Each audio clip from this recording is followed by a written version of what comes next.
There is deeply written in my brain a memory, a story about the first Thanksgiving.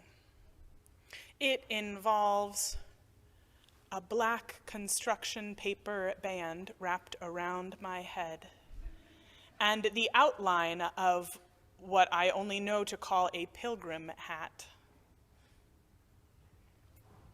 There's a little, like, if you were feeling really fancy that year, like by the time I was in third grade, you'd cut out a buckle and put it on too.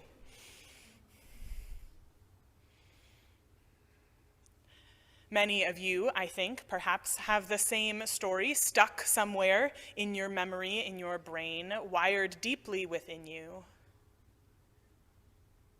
The construction paper pilgrim hat and the untrue story that goes with it. The untrue story about who the pilgrims were, about what their purposes and intentions were, particularly with regard to their native neighbors. An untrue story, sticky in our minds. And as fond as sometimes our memories might be, maybe you, like me, feel that pit of shame that Scott talked about when you reflect on the ways that Thanksgiving was marked and celebrated in your childhood. Not necessarily in the family traditions of food or festivity, but in the stories we were taught about what it means. The untrue stories.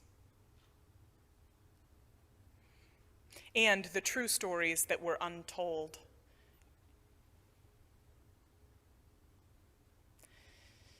Maybe you, like me, when you are honest with yourselves, remember that deepening in the pit of shame, that half the class got the little construction paper pilgrim hats, and the other half had construction paper bands around their heads and feathers in them. Those kids were the Indians.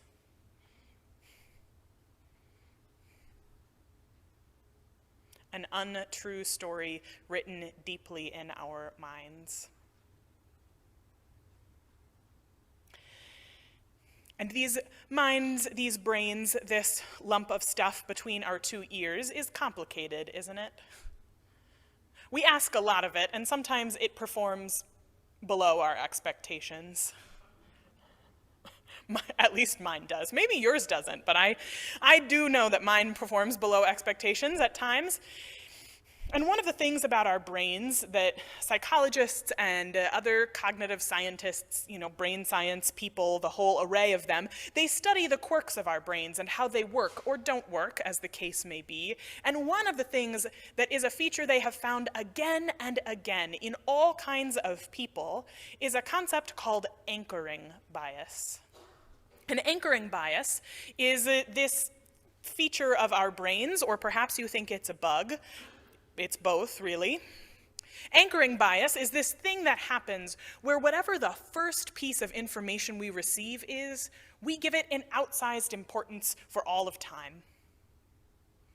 Whatever the first story you're told about who someone is, the first story you're told about a place, the first story you're told about the story of the first Thanksgiving, sticks. And every story you hear afterwards, even if it directly contradicts that story, your brain does not think those other stories are as important because they weren't first. Even if someone says, no, the first thing you learned is untrue. The first thing you learned is not right. You need to relearn it. It's hard. Sometimes I think it shows up in our daily lives, right? If you learn to spell a word incorrectly in the first place, it becomes like a lifelong struggle with how to spell that word. The same is true of stories that are a little deeper, stories that tell us about who we are, or stories that are supposed to tell us about who we are as Americans, who the Pilgrims were, who Native peoples were. The first story sticks. And so we're faced with what to do with these sticky stories that we inherit, that have been handed down to us, not just by our families, but by society more broadly, by our kindergarten teachers, by the Macy's Thanksgiving Day Parade, and everybody in between. These sticky stories, these anchors that we have unwittingly written into our brains.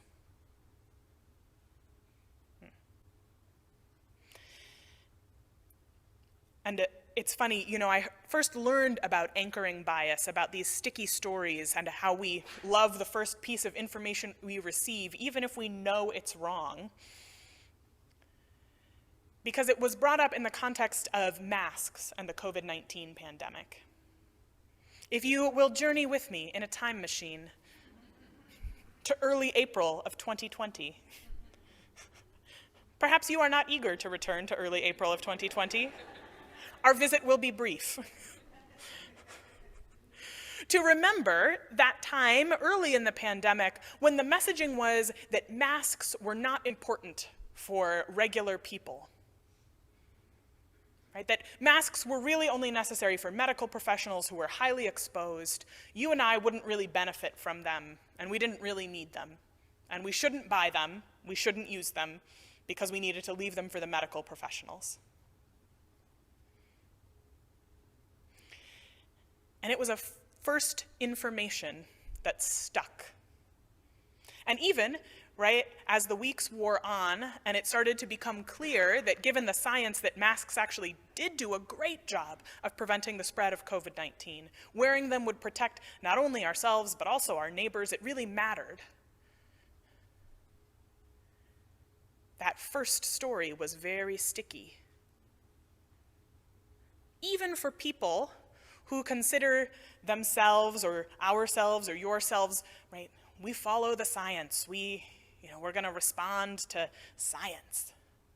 It's hard to unstick a story, even with science on your side.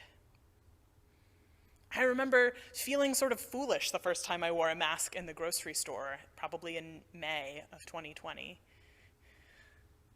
Thinking, but I've been told this isn't necessary. Even though I had been told it was in fact now necessary, but that first piece of information was glued in tightly, and goodness knows it had only been there for like 6 weeks. And some people never unstuck that first story about masks.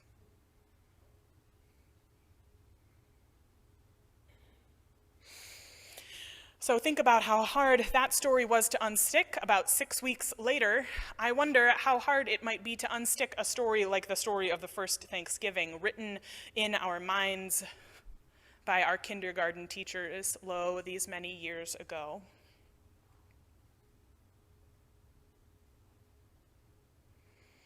And I think about, because I count myself among this number, when I came to think about this sermon and this Sunday, I knew that that was not the real first Thanksgiving, right? And that the story of the first Thanksgiving of the Pilgrims and the Native people having a meal and doing the thing and being friends, right? I knew, I had learned many times that that was not the real first Thanksgiving, but every year it's like it somehow surprises me that it was Abraham Lincoln. How many of you, when you heard that story, went, oh yeah, I did know that? Yeah, but it's not the thing that comes to mind when someone says the first Thanksgiving. Because that original sticky story is still there. And no matter how many times you learn new information, learning new information doesn't actually override the anchoring bias. No amount of new information can override the anchoring bias. Our brains are strange creatures, aren't they? And one of the most insidious things that sticky story anchors in our minds, even if we know better, when we learn a different thing. And there, though, we, as particularly people who are not Indigenous, right, we learn a story that fixes Indigenous people in time as a historical artifact, which, right, we all know is not true. And yet the story sticks. Sometimes when facts will not unstick a story, poetry will. I want to share a poem by Oneida poet Roberta Hill, the one that Scott quoted from. She is a professor at UW-Madison in English and American Indian Studies. Contemporary, not a historical artifact. This is her poem, Dream of Rebirth. We stand on the edge of wounds, hugging canned meat, waiting for owls to come grind night smell in our ears. Over fields, darkness has been rumbling. Crows gather. Our luxuries are hatred, grief. Worn out hands carry the pale remains of forgotten murders. If I could only lull or change this slow hunger, this midnight swollen 400 years. Groping within us are cries yet unheard. We are born with cobwebs in our mouths, bleeding with prophecies. Yet within this interior, a spirit kindles moonlight, glittering deep into the sea. These seeds take root in the hush of dusk. Songs, a thin echo, heal the salted marsh and yield visions untrembling in our grip. I dreamed an absolute silence, birds had fled. The sun, a meager hope, again was sacred. We need to be purified by fury. Once more, eagles will restore our prayers. We'll forget the strangeness of your pity. Some will anoint the graves with pollen. Some of us may wake unashamed. Some will rise that clear morning like swallows.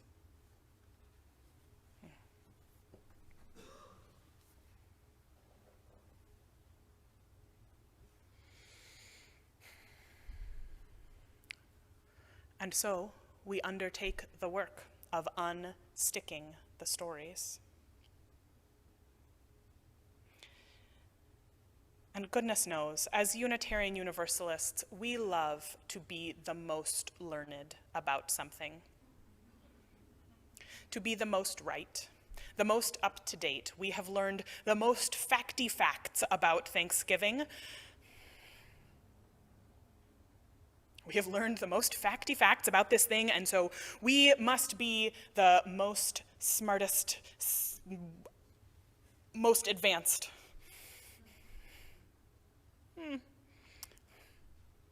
But sometimes it's harder to unstick the stories that feel a little closer to home, closer to our hearts, closer to who we are as individuals and as a smaller community here.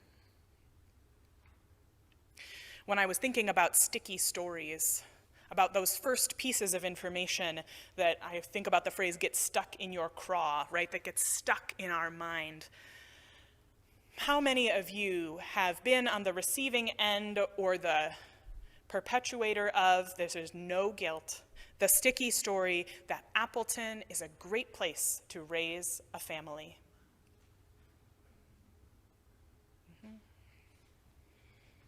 Appleton is a great place to raise a family. But this, like the first Thanksgiving where the native peoples and the pilgrims sat down together for a feast, this is an untrue sticky story, or at least an incompletely true sticky story. Not a lie so much as a story we have been told about what this place is, to teach us about whose family, about what kinds of families are great here in Appleton, or the Fox cities more broadly. And it's funny, right? Like the Thanksgiving story, even when someone tells us something that factually contradicts that sticky story, we have a hard time unsticking it, of getting it out of our brains, of unlearning it. Even when someone we love and care for deeply tells us that it is untrue, it's so hard to get past it. You know, here at the fellowship, since I arrived in August, many of you have shared with me your heartbreak when Associate Minister Reverend Leah shared that she was leaving the fellowship. Part of what she shared was that her family faced an enormous amount of racism, homophobia, and the intersection of those two during their decade here in the Fox Cities. Appleton was not a great place for their family. And this is not a knock on all the many features of this community, the Boobles Nature Center and the Building for Kids. Those are all wonderful. And a different story is true. Appleton is not always a great place to raise a family. But that story gets stuck, even when someone we love tells us, this story has been hurtful to me.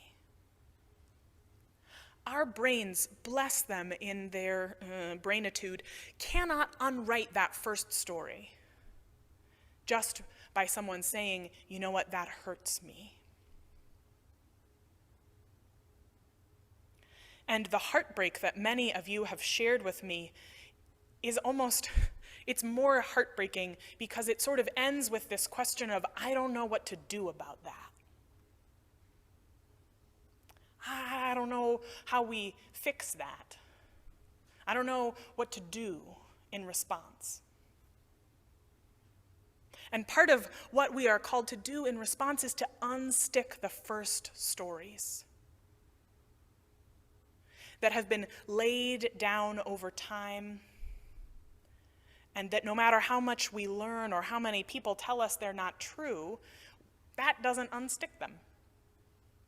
And the curious thing about anchoring bias and the brain scientists who study it is that there is one thing that can reliably unstick a first story. One thing. And that is to argue with yourself. To argue with yourself, right? Not just to learn new information, because learning new information is not enough to overwrite the first story. You have to argue against that first story. Not just say, well, I learned a new thing, but say, no, and here's all the reasons that first story is wrong. Here's all the ways that it is, in fact, untrue. Here's all the ways that it harms people I love. Here's all the reasons that I ought to get rid of it, like with some sort of mental goo gone, scraping it off. I think about the residue that's behind when you peel off a sticker, and you think, oh, I've peeled the sticker. But if you, like me, have a sticker-loving 3-year-old in your life, you know that it's not gone. It's still there. You've got to do more than just peel something away. You need to work at it, to argue with ourselves.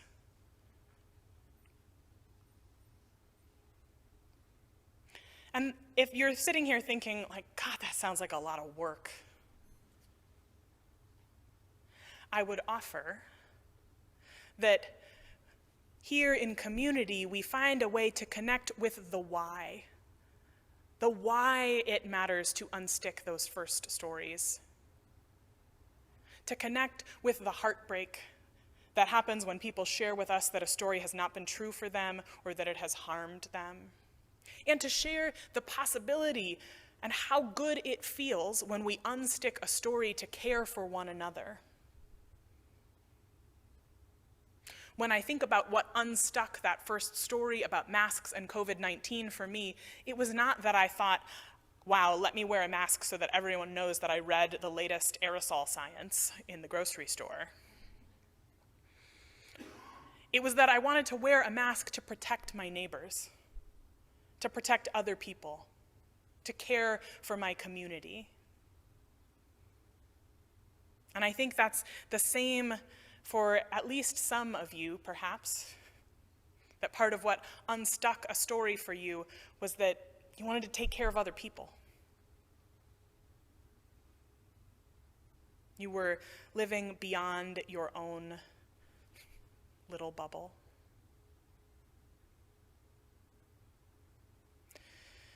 And so, this Thanksgiving, I am issuing an invitation to argue with yourself. It'll be a nice break from arguing with your relatives. Maybe you can still argue with them too, you're grown-ups, I won't tell you what to do. But maybe you'd find a better sparring partner if you stuck to arguing with yourself. To find those sticky stories and not let them stay, to not shrug it off and say, oh, well, I know better, I guess. But to really get at them. Because when we unstick those stories, we find new ways to be together in community. We find new things that are possible. We find new stories to tell about who we are as a community. We find new stories to tell about what it means to live in Appleton and raise a family. We find new stories to tell about what it means to live in a nation founded on colonial ideas. We find new stories to tell. And that, to me, is worth doing. May it be so. Amen.